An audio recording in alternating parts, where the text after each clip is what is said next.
Hey everybody, and welcome to the Shadow Artist Experiment, the Prosperous Heart, week 1. Did I get all of it? Yep. Okay. It's week 1, but kind of sort of week 2 because we did the introduction. Oh yes, okay. The book says week 1, so we are doing week 1 right now. In the book. So as always with these Julia Cameron books, we start with the check-ins. Who are you though? Okay, we'll get to that. We're going to start with the check-ins of all the stuff that we were supposed to do this week. No, you have to announce. You said, did I get to everything? Oh! I'm saying, are you Josh Bell? I am Josh Bell, and this is the lovely Gabby, whose name I don't say, last name I don't say because I can't pronounce it right, and it... Because he likes to say query. Query I can say. Yeah. Query. It's career with an E on the end Careery. Careery. I'm Gabby. It's Gabby and Josh. It's funny, I found out, so I have this group of ladies that I see, and they were telling me, shh, don't, I can't, please. And they've all been acknowledging their names this week, and some of them have chosen to come back to their original name.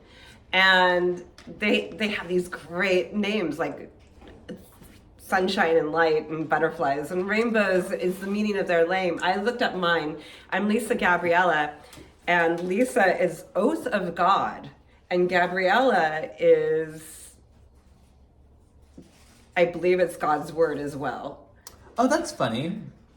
Well, actually, that's an interesting segue into like creativity, because the idea of manifesting, it comes up a lot. Like, we're talking about money here, so we're talking about like, we all want to manifest more money. We want more money. We want abundance. So the idea that talking about words having power and words being so important and how you speak about things, and I think I still like, oof. You got some. It's manifesting. Something is I'm manifesting. Working through the energy. He's working through the energy. He's like, it's coming. So what's really interesting about this is that like we're talking about, like, we always talk about like where this book is going. Like, remember when we were doing in season 1 when we were doing the Artist's Way, we're like, where is this all going? Where is this leading? Where are we? I think a lot of this book is going to be spent rewiring your brain for what prosperity means. Yeah, like, it's not necessarily, and it's not necessarily financial, right? And it's not necessarily financial, but I do think the financial component. Because do you get paid to go on a walk? Well, if you're a dog walker. Okay, some people get paid, but and do you? We as adults, you and I as adults who have dogs, get paid when our dog does what it's supposed to outside. That is a payment. I will take it and I will put it in the equivalent of a bank in this case. I know I said money's like fertilizer and we need to spread it all around, but you're taking it to a whole new level. But so I really think that like the idea that your name is Word is good, because as we were talking about last week, like you had brought up your book group, and we just finished in Gabby's book group. I like the word part. And God and source. Being impeccable with your word, Gabby. I love it. Yeah. I know. And I've always been very strong on word and words. What we create with our word, both the literal spoken, like what we speak, is our word, and the bond of our word to ourselves and to others. And I am one to be impeccable there. And also mentally speaking, like I remember you brought up mentally speaking, which actually once again brings us back to the Prosperous Heart, because I think a lot of how we view money and how we view prosperity being rewired, and constantly paying attention to your thoughts, rewiring that will change how much, like, will help you manifest that more money, while also changing your relationship that you also have with it. So now I can go to the check-ins. Okay. So checking in, Gabby. For all the people who didn't catch the last one, what we're checking in with is the 4 basic tools that we do every week. So we have counting, which is looking at all of our finances. Anything we have coming in, anything we have going out, we write it down in a notebook. There's abstinence, which is no credit card debts or debting, in terms of like, okay, I just got $20 from my brother. Do I get bonus points for doing double abstinence? That's what I'm asking. You're not, no, Gabby. That's just, I don't know if that's a positive thing. That's like, so, you don't think Julia would advocate for that? I don't think she would. She would not advocate for that kind of abstinence. Because she wants you to be creative. Sure, sexually creative. Exactly. Let's get sexually creative. So, walking, and then the morning pages. So You missed one. It's actually 5. what's the fifth one? The one that we both have had the most challenge with. What's Oh, the time ins. and The time timeouts. ins. Yes, Yeah, the timeouts. 5. So, okay, let's start with that, the timeouts. So, a timeout is taking 5 minutes in the morning and at night to just sit with yourself. And, you know, you can meditate, you can do mantras, you can just practice gratitude for 5 minutes. You know, it's just 5 minutes. And it's incredibly hard. It's getting better for me. That's is. the time outs or time ins, whatever you want to call it. The first week were the hardest for me to add in. I was already doing almost everything else naturally. So, but I was not doing any meditation practice. So, but I got sick this week. So you meditated a lot, or is Exactly. Is that what you're calling it when you lay in bed with your blankets up over your head? Yep, that's what I'm calling it. No, because I actually did focus on the breathing. I going to bed at night, and I usually meditate outside of bed. So I have started meditating inside of bed, and actually I've started the practice before I open my eyes in the morning, and staying with it as I'm waking up. So I just keep my eyes closed and I focus on the breathing, or I focus on the mantra, let go. Those are the two I've been doing. I've been doing they call it box breathing. I like to call it like spinal breathing, finding your flow. Yeah. So it's really funny you mention that, because I like specifically chose red root chakra stone today. Oh my gosh, I taught a root chakra meditation today. Oh, look For at the that. city. Wow, it's root chakra day. So Base of your spine, right here below the belly button, guys. Yep. Your root chakra. Home of safety, security, and grounding. Gabby's with her lessons all the time. Well, Gabby never stops teaching. I don't know. I mean, if we're going to talk about the chakras and we're going to talk about your root chakra, I want you to know what the hell it is that we're talking about. Also, if you want to visualize it, think red. Yes, which is why I'm wearing a red stone. And also a red hat. And It's also the red first shoes. of the chakras. Ooh, nice.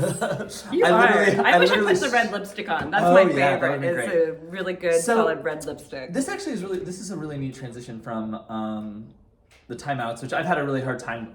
Did you do them? I did one every day is what I've made. Okay, that's a start. Except yesterday. Yesterday I had a hard problem with like everything.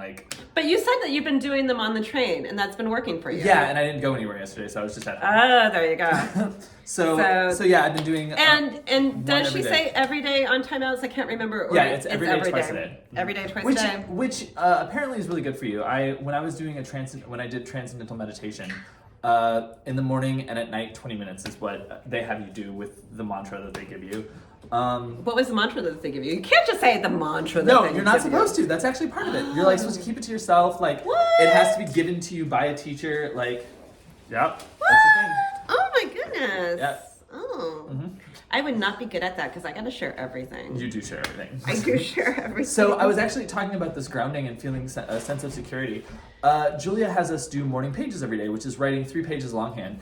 And when it comes to security and when it comes to like getting things out, I love those. I didn't do them yesterday, like I said. I have 6 for 7, which I'm. That's really good. Yeah, that is. I had a cold this last week and I've been anemic and lethargic, really, really lethargic. So I let go of my morning pages for 3 days in a row, and it's getting the garbage out. So I get that, and you just had to get all of the physical garbage. I needed to get this garbage. I've been focusing on getting this garbage draining here. It's funny. I'm draining in my left eye, my left nostril, my left ear. All draining, but they're draining. It's all good. We're getting it out. Better out than in. That's what my mama always told me. So we talked about walking last week. That's easy. That's the easy one. Like we both got that because we agreed that dog. Yeah, and the time with the dog is all the time. So 4 walks a day. I'm not going to bother any of you guys hearing Gabby say that she doesn't have any credit or she doesn't have any credit cards, anything like that. So abstinence, Gabby's fine. Gabby's actually going to work on reverse abstinence. I'm mansplaining Gabby's credit card debt right now. You know what? But hey, it's one of the positive Gabby features. It's also one of my negative Gabby features because I don't spend. But I will tell you something really funny that leads in from abstinence straight into counting. Okay. And I wrote it down immediately. I found $5 on the sidewalk across the street from my local coffee shop, Into the Void. I'm giving them a plug because they're really, really awesome and lovely. Great coffee shop, yeah. Oh my gosh, they're so fun. It's so fun. Yes. And I like not just your basic coffee, but I want the chai latte. They make a Gabby, really good one there. $5. So I find on my dog walk, Okay. I'm linking three together. On my dog walking, I look down at the ground, I find $5, I'm across the street, Kelly looks up, she wants to go into the void, and she does, she begs to go there all the time, and I'm like, yeah, it's exactly $5 for that chai latte, I'm gonna go in, I am not going to abstain today, and I'm gonna spend this $5 on my chai latte. It was actually $1 more because I did a $1 tip too. Oh, nice. And I wrote it all down. So counting, how's counting going for you? Counting's going well. So counting is writing everything down that you spend or get in, and what you take in, and it's a good intake day for me too. Yeah. So one of the things that's really. Oh, I have something to ask you about taking in. Do you wait? There was a little in our background taking in. Okay, different kind of intake. Okay. The financial kind. Okay. So, do you write down the money that you make? Like I'm teaching. Okay, I know what you're gonna say. Yeah. Yeah, I'm teaching meditation this morning, then swim, then yoga. So do I write down that I get 75 for my meditation class, and I get 65 for the half an hour of swim, and then I get another $40 for that yoga class? Or do I wait till I get paid and that's the intake? No. Yeah, I do it with like when I physically have the cash. Otherwise, remember, like I would be writing.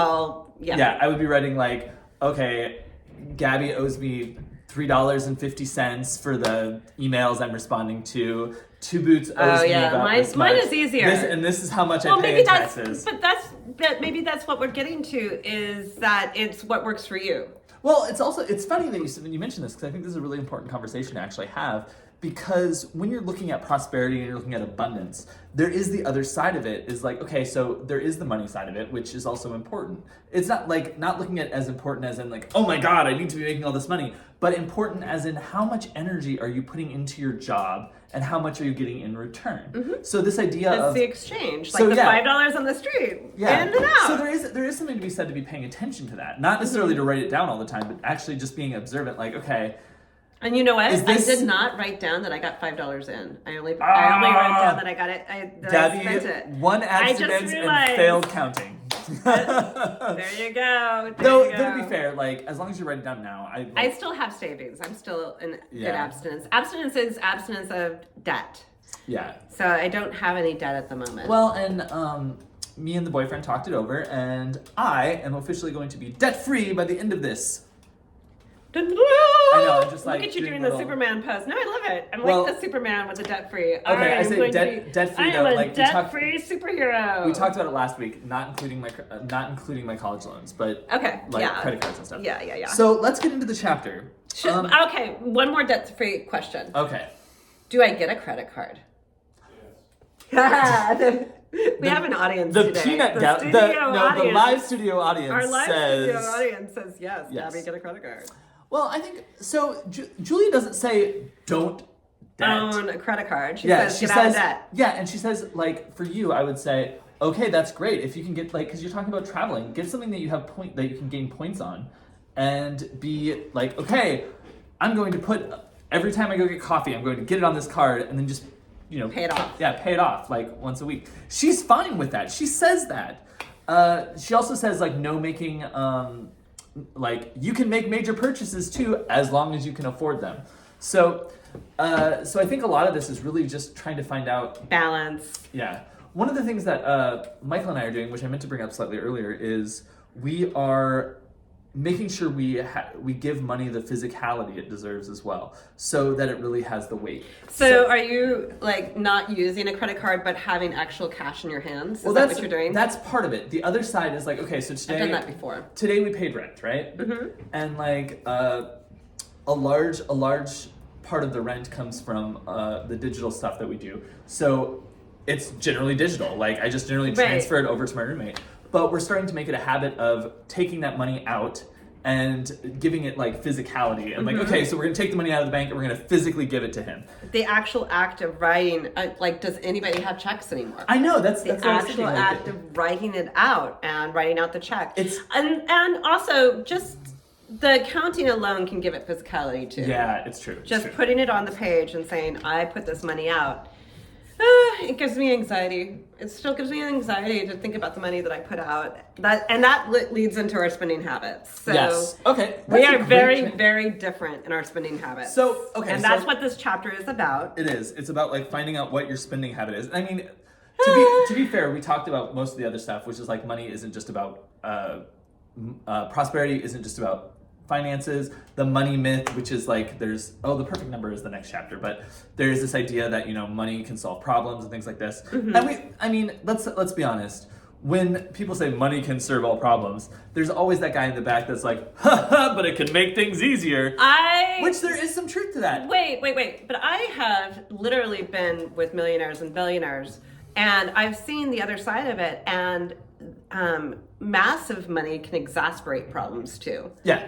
It can make what is a minor problem, my kids don't feel like I'm giving them enough, into a divide, like with lawyers and all kind and irrevocable wrongs against each other over that same I deserve more, or I want more. Well, and they talk, and we'll actually talk about more about that in the next chapter. Just so everyone's aware, I'm always reading it like a chapter ahead, so I kind of know what we're getting into, so I can reference things like that. And Gabby, when she's talking about things like that. Yeah. But I was just kind of giving an overview of like the money side, because I think the rest of it we're mostly going to be talking about your spending type. Tell me your spending type and. He's looking at his notes. The sleuthing exercise, which I think is really fun, and then talking about prosperity. It's a mystery. Yeah. We're gonna give in to a mystery. So let's talk about the spending types. Yes. So she gives us 4 spending types, right? Uh-huh. So let's talk about the types that you are not. Okay. So the bargain buyer. I have been. I know you have, but so the bargain buyer is somebody who will spend outlandish amounts of money, but use the excuse that I'm buying it on a bargain. This is my sale. It's that I bought it secondhand. And then they'll brag about it. They'll tell you, I paid $4 for this. So I've been there. Then there's my kids. I raised my kids to do that. They are all definitely in the bargain buyer category. Yeah. So it's from me. So what was the other one? There was it's also the spender. Oh, the other side of there is the big spender, and I've been there too. I haven't been there. So let me rephrase that. I've been with people who do that, and I've allowed for it on my behalf. Oh, the enabler. Yes. Oh, yes. Thank you, Gabby. I'm hitting all of them. I've done all. I really have. So the enabler is somebody who is with somebody who has lavish ideas and lavish lifestyles. So they want to make sure that person can have them. It can also be, I've also been an enabler in that, for my kids, I will spend lavishly upon them. But so all of these money spending types, it all comes down to a detriment to you. I want to put that, like, there's a proper balance of things, but these are all like the ones that have negative repercussions. So these are the ones that we aren't right now. Yeah. Although I've literally done them all. So what are you? Yes. This is where I have trouble with the 4 that she has. Because you can be bits and pieces. Like I said, I've done all of these. I know, but there is a very specific type of person that I am, and I know what my spending type is. I spend based on a poverty mentality. Scarcity mindset. Yeah. Me too. So it's this whole idea that if I spend money, I don't have money for someone else to take away from me. Does that make sense? Yeah. So this is one of the things that I definitely inherited from my parents. I'm definitely telling you have to go watch Hello Dolly, and the whole Dolly manure concept would be really great for you. Go on. But there is this idea that like, learning to save and like being patient An impatient spender would be another way to put it. Yeah. I could definitely see it. But that's kind of you in a nutshell. Yeah, I'm an impatient spender. Like you are impatient, period, in life. Yeah, that's something I'm working on. Yeah. But there is this like, this doesn't necessarily fit into like. I think when I was doing the prosperity points at the end of the chapter, I put down big spender because it's like, sure, I like having nice things, but that's not exactly where it comes down to. It comes down to this thought in the back of my head that I need because I will never have. Okay. Does that make sense? Yeah. That factors into that prosperity, that scarcity mindset. It's really interesting because I am completely the opposite. Yeah. I have the scarcity mindset as well, but I literally just don't spend to the point of not buying the damn groceries. You know, I am very miserly in my money. That's why spending $5 that I found on the ground was such a big deal for me today. So, one of the things about this though is like finding out how to find the balance that you need, because like when she talks about the miser in the thing, she's talking about how, you know, you're all saying, well, I'm good at this, and it's like, look at me because I'm holier than thou, because I'm not spending. It's also in what you were alluding to, is it's not just your spending habit, it is your life habit. Yeah. So if I am being stingy with my money, guess what? I'm probably being stingy elsewhere. I'm being stingy with self-love. I'm being stingy with the love that I am willing to openly, vulnerably give to the world. Money is one representation of a mindset and what we're trying. And you and I both have shared that we think that that it's more than money. Yeah. And it is. It's more than money. Money reflects that mindset. Just like I said, it reflects, money can exasperate a problem. Too little or too much and when I went to too little, it exasperated all my problems. Well, and I really went scarce. Yeah, but people to the point of like getting bony. Not eating is what she's getting at. Just because like getting bony can mean a lot of things. I just stopped eating. So I stopped everything. What I take from this is that like what I need and what I think will help me quite a bit is like when I'm moving into this idea of I need something, to remember that it's like, Josh, you can have it, like just not right now. Like, do you know what I mean? Well, and like, also, being why reminded... do you need it though? Yeah. Why? Because ultimately, I live the lavish lifestyle, and I look at the closet full of clothes I have, and I don't need any of that shit. I really don't. And that's not being... Though to be fair, she does complain that she doesn't have anywhere to wear this or have anywhere to... I love getting dressed up. I gotta admit, I love getting dressed up. I love a good pair of heels. Not in this weather though.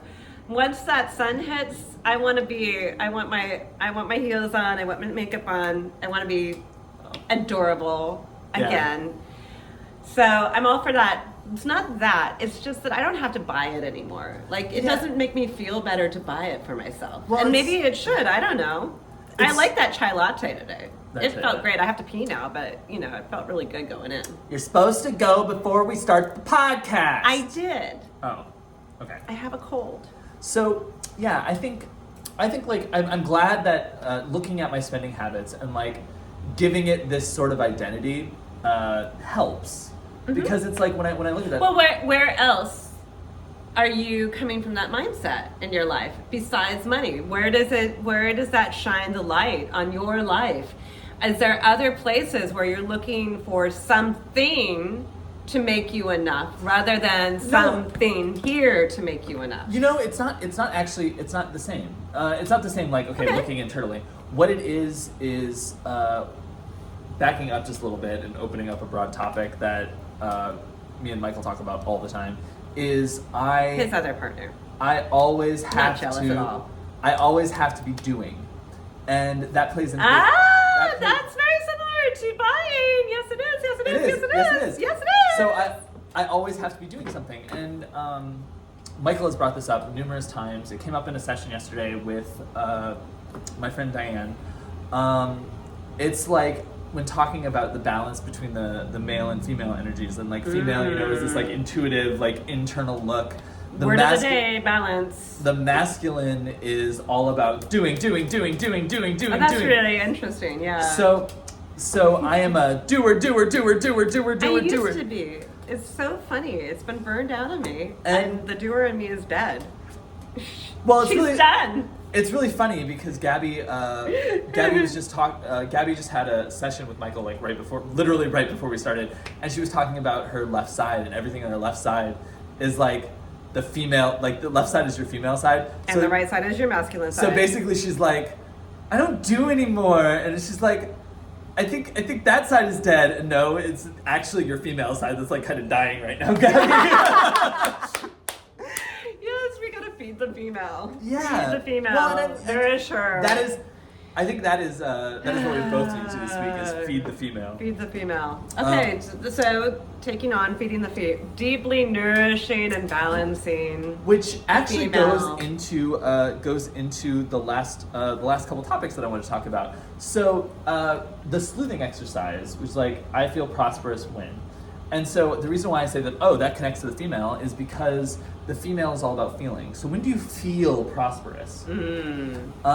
I am not a feeling person, like, weirdly enough. Like, I am not...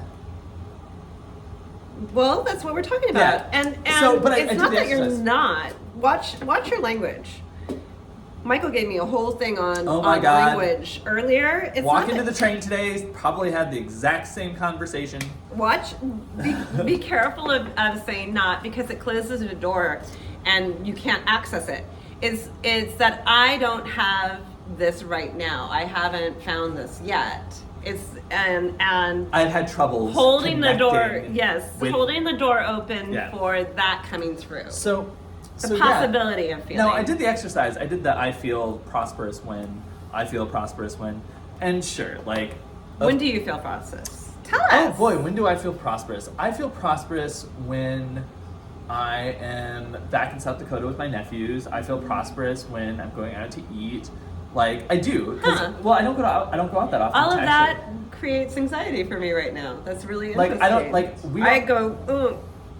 We tend to order in or we make food at home. So like going out is like, it's basically going to the Ritz, people. Yeah, no, I agree. So I feel prosperous when I'm working on after a busy day. Like I always feel like really good. Yeah, that good kind of tired. Yeah, I get that. Yeah, so when do you feel prosperous, Gabby? Since I'm bringing you anxiety with my prosperity. I know, because that's what I need to work on is being able to treat myself and not feel anxious about it right now. That's not what we're talking about. We're talking about when you feel prosperous. I feel prosperous when I am creating, and that creation has a financial. True. I feel like the opposite. I feel prosperous when I'm coaching and when I'm teaching and when I'm facilitating and when I'm leading. I feel prosperous when I'm putting energy out and I know that financial energy is being returned to me for what I'm doing. That's what makes me feel prosperous. You don't feel prosperous when you're like seeing all your kids doing well and knowing that you instilled that kind of stuff in them. No, my kids literally blame me for everything from now until forever. It's always the mother's fault. You know that. Yeah, it's true. Don't you feel prosperous when we do things like the book group?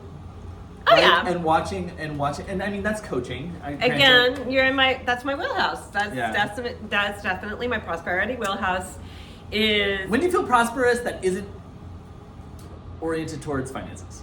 I'm getting in touch with it. Okay. I don't. It used to really be about other people. Yeah. It used to be, my prosperity used to be in loving. Mm-hmm. And I know that that's a wonderful thing. Loving other people is a wonderful thing. I know that what I need to learn is loving myself first and feeling prosperous there. You know what I love about that statement, Gabby, is how vulnerable it is to say it out loud. Like, because you're like, I need to learn to love myself first, which is also one of those things that you hear all the time and you kind of roll your eyes at. But at the same time, like, being able to say it, and like you're saying it in a public forum versus like saying it to a friend. Do you know what I mean? I'm saying it to this friend. Well, you are saying You it are to my this friend. friend. And also the live studio audience we have over there. So yeah, I mean I think that this is also something that we can kind of feel into as we go when it comes to feeling prosperous, because I think as our definition of prosperity changes from that financial aspect and moving more into I'd say almost more into the abstract feeling prosperity. Does that make sense from the financial idea of prosperity? You're talking about dopamine. Woo! You want some dopamine. So you get that because you're in a relationship. I know. Okay, Gabby. Relationship with yourself. Gabby, you are in a relationship with yourself. I also have a lot of Dopamine bean is good, man. When you're loving, I know, but I've also been one of those people. Move that shit around. Yeah, I've also been one of those people who has to find those things that you love outside of. Oh yeah, please outside of do, a because relationship. then you get me. And granted, the upside is that once you're in a relationship, you can share those things that bring you dopamine with the person or with your other friends. True story. Like we can go see Or Batman you next can Monday, you which can I'm so be excited about. fulfilled without them. They don't have. I think that's where we get it all wrong. Is that we're looking for somebody else to complete us, and we need to complete ourselves. That I will say that is great. Yeah, what else do we have to say today? The last topic. So you don't complete me, Josh. Oh, I know I don't complete you, Gabby. Because Michael completes him. No, Michael doesn't complete me. That's good. We're definitely, it's great. We are definitely very much individual people. Yes. You're in two distinct dreams, but those dreams happen to be copacetic, and they can support and flourish together. We're like two seeds that are growing together into one magnificent tree. That's not the two dreams. It's a tree thing. Okay. So, do you have anything to say about money and creativity, which is the last headline that we have today? Yeah, I haven't been creative with my cash flow. And that's... I don't think that was what the chapter was about. Can't exactly remember it because, like Gabby, I read it last week.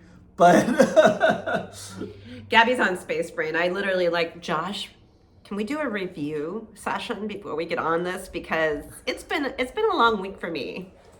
But in all seriousness, like I can understand the link with money and creativity. Like there is this idea that you have to everything you do has to be creative. What's your second chakra? He's like, why are you pointing to your belly button, Gabby? Oh no, I thought you were pointing actually to the root chakra, talking about security. Exactly, but it is, we talk about safety and security. Once you feel safe and secure, what can happen? What opens up? Yeah, you're opening up that You're chakra. opening up the sacral chakra, which is your home of creativity. Moving up your rainbow. Moving up your rainbow. So from safety and security is the birth of creativity, which is where she's moving us with this. Yeah, definitely. Being creative in your flow and feeling that flow. And you know what I love? I love the creative nuggets that you get from the morning pages. Like, granted, there's also the other side of it. It's like, okay, my morning pages are just me bitching about the fact that I need to write the morning pages. But then I get this like one little thing that's like, oh my god, like I always the last couple Tuesdays, because we do our writing group on Mondays. So the last couple Tuesdays when I do morning pages in the morning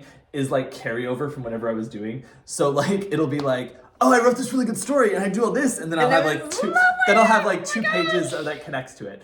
So that's always nice. Yeah. Yeah, morning pages. Sometimes they're just getting the garbage out, and sometimes they're also the intake. It's like brass. It's like bringing the good stuff in and getting the garbage out, releasing the garbage out. So, what are we looking forward to in the upcoming week in relation to creativity or the Prosperous Heart? I think that I got sick because I'm out of balance, and that I need to establish more. Gabby, I've known for a long time that you're imbalanced. I'm saying she's crazy. Wackadoo. Absolutely wackadoo. And I'm okay with that. She wants to be a balanced crazy, not an imbalanced Yeah. crazy. I like my crazy. In fact, I'm trying to get more and more in touch with the crazy side. I think that I've been trying to suppress her all this time. I've been trying to push down my creative yogi la la la person, and I need to go woo woo with it. I think so. I think like Stop pushing it down. well, I think a lot of people, and a lot of people can feel this, is that there is this woo woo idea and woo woo identity that is still like kind of frowned upon because like, okay, you can't make a living. It's all the stuff that Julia talks about actually. Yeah. You can't make a living doing it. If you look weird, no one's gonna come to you. No one's gonna do what you're doing. No one's gonna understand it. Like all of these kind of things, and it all starts with what you were talking about, just accepting yourself and loving yourself and taking a chance. Yeah. So Getting out of the skinny branches and jumping up and down on them and treating them like a trampoline. Boom, boom, boom, boom, boom. Woo woo with it. and with woo woo with it, we are going to woo woo goodbye. Woo woo good. Woo. Bye everybody, Woo, and woo. we'll see you next week on the Shadow Artist Experiment. Love Bye. you.